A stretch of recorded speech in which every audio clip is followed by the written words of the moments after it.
Hari ini saya mau menjelaskan tentang analisis hadiah Nobel Ekonomi 2023 terkait gender gap.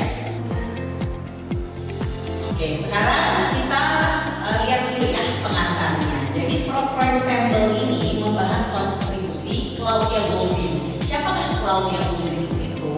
Jadi Claudia Goldin itu dia adalah wanita ketiga yang meraih Nobel Ekonomi melalui analisis data historis selama lebih dari 100 tahun.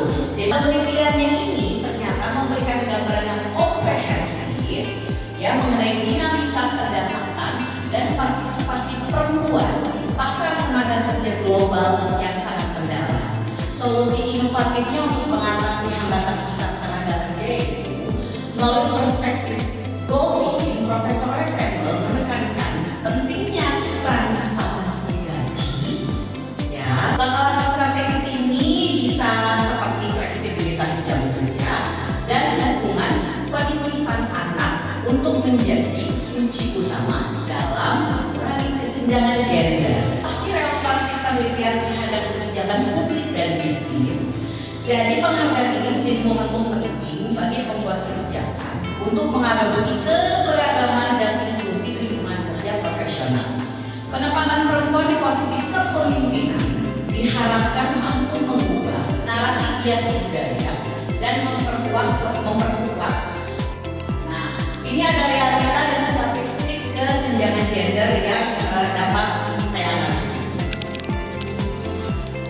Nah, yang pertama ternyata memang laki-laki dan perempuan itu beda. Dilihat secara fisik alami dan dibuktikan dari olahraga. Ya, kenapa gender pria ini lebih kuat? Dibuktikan dari mana? Dari ini, rekor lari maraton. Jadi ada dua, ya, ada Kelvin Kiptum dan Tigis Assefa yang dibandingkan.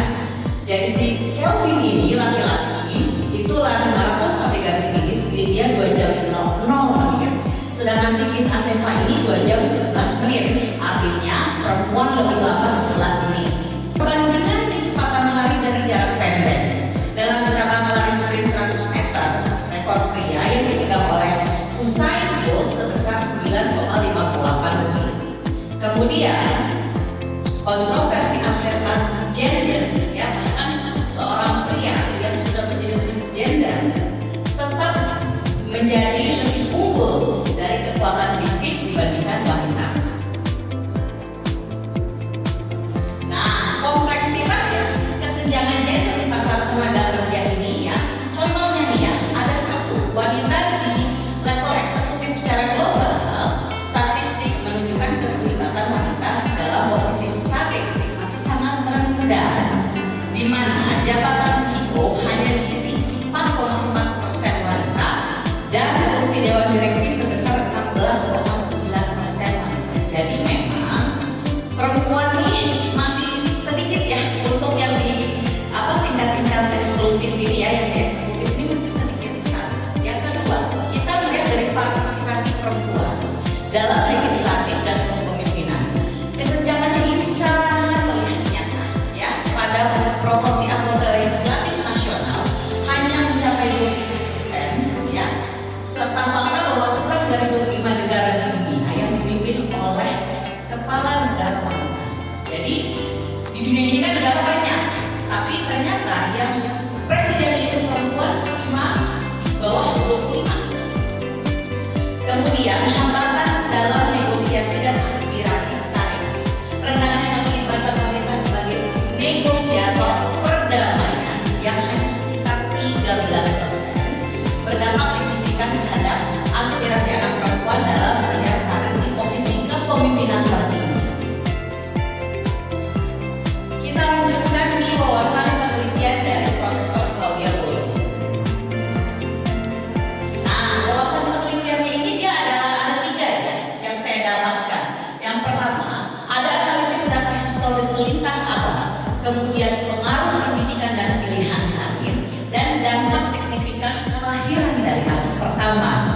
Nah, selanjutnya di wawasan penelitian dari Profesor Profesor Claudia Goldin ini, pentingnya transparansi dan akses kesetaraan. Goldin mengusulkan penghapusan hambatan akses ekonomi, ya, serta peningkatan transparansi gaji untuk mengidentifikasi bias upah, karena biasanya perempuan sama laki-laki upahnya sudah berbeda.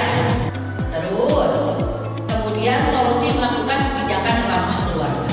Nah, hasil penelitian mendorong implementasi kebijakan pemerintah lebih proaktif serta kemudian fasilitas pendidikan anak, cuti orang tua yang berbayar, dan pengaturan jam kerja yang fleksibel bagi para pekerja wanita. Solusinya itu yang pertama, akses ekonomi dan reformasi pendidikan. Tentunya ini harus ada reformasi pendidikan, ya. Jadi yang pertama penghapusan hambatan akses ekonomi, yang kedua adanya reformasi pendidikan dan pelatihan. Untuk saat ini yang penting mendorong perempuan untuk memiliki pendidikan yang lebih maju lagi, ya. Kemudian dampak luas bagi generasi mendatang. Perbaikan sistem pendidikan yang inklusif ini akan meningkatkan kualitas hidup ibu-ibu pekerja, efek positif jangka panjang terhadap perkembangan dan kesejahteraan.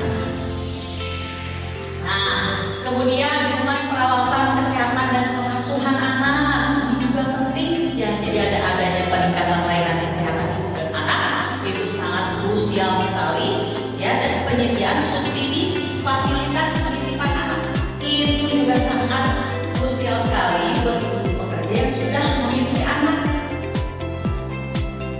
Oke, kemudian transparansi upah dan keragaman di tempat kerja. Jadi ada implementasi keterbukaan informasi penggajian. Jadi yang namanya data penggajian ini harus transparan, ya. Nah, peningkatan representasi perempuan dalam pengambilan keputusan juga harus, ya. Jadi pengambilan keputusan itu harus juga tuh ya mulai di-upgrade, ya. Jangan laki-laki semua, perempuan juga harus ditingkatkan tuh suaranya. Oke, kemudian penyediaan fasilitas pendukung bagi ibu pekerja, ya, dan dukungan kebijakan pemerintah yang ramah keluarga. Representasi politik dan kebijakan pemerintah, nih, peningkatan keterwakilan perempuan dalam posisi kekuasaan. Jadi perempuan harus ada tuh, ya, duduk di kursi-kursi politik begitu, ya, di kursi-kursi legislatif. Terus penguatan kebijakan pemerintah yang ramah keluarga. Oke, lanjut.